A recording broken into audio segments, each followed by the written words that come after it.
ఓం అస్మద్గురుభ్యో నమ శ్రీమతే రామానుజాయ నమ.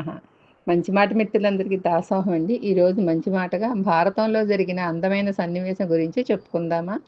శ్రీకృష్ణుడు పాండవుల తరపున రాయపారిగా హస్తినాపురానికి వస్తున్నాడన్న సంగతి తెలుసుకొని దుర్యోధనుడు రకరకాలైన పిండి వంటలతో బ్రహ్మాండమైన స్వాగత సత్కారాలతో కృష్ణ పరమాత్మను ప్రసన్నం చేసుకోవడానికి ఎదురు చూస్తూ ఉంటాడు. కానీ కృష్ణుడు దుర్యోధన్ని అంతఃపురానికి వెళ్లకుండా పేదవాడైన విదురుని ఇంటికి వెళ్ళాడు. విదురుడు కృష్ణ పరమాత్మను చూడగానే ఆనంద పరవశుడవుతాడు. జగన్నాథుడే స్వయంగా తన ఇంటికి వచ్చేసరికి విదురు మనస్సు సంతోషంతో నిండిపోయింది.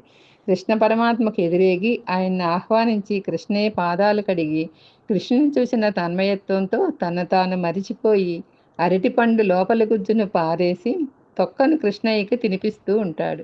కృష్ణ పరమాత్మ ఏమీ మాట్లాడకుండా అరటి తొక్కలనే ఎంతో అమృతంలా ఆరగిస్తూ ఉంటాడు.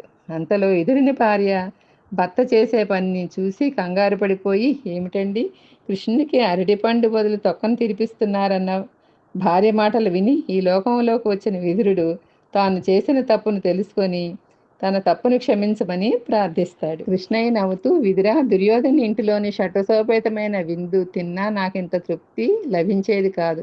ఇక్కడ నాకు లభించింది కేవలం భోజనం కాదు, మీ ప్రేమానురాగాలు. నీవు పెట్టిన ఆహారం నాకు అమృతంలా ఉంది, తృప్తిగా ఉంది అంటాడు. భగవంతుడు మన దగ్గర ఉన్న సంపదను గొప్పతనాన్ని చూడడు. మనం ఇచ్చే చిన్న వస్తువైనా ఎంత ప్రేమతో భక్తితో ఇస్తున్నామన్నదే చూస్తాడు. ఆయనకు కావాల్సింది అహంకారంతో పెట్టే విందు కాదు, భక్తుల యొక్క నిర్మలమైన మనస్సు. భగవద్గీతలో కృష్ణుడు పత్రం పుష్పం ఫలం తోయం యోమే భక్త్యా ప్రయచ్చతి. భక్తితో ఒక ఆకును కానీ, పువ్వు కానీ, పండు కానీ లేదా కొంచెం నీరు ఇచ్చినా సంతోషంగా స్వీకరిస్తాను అంటాడు.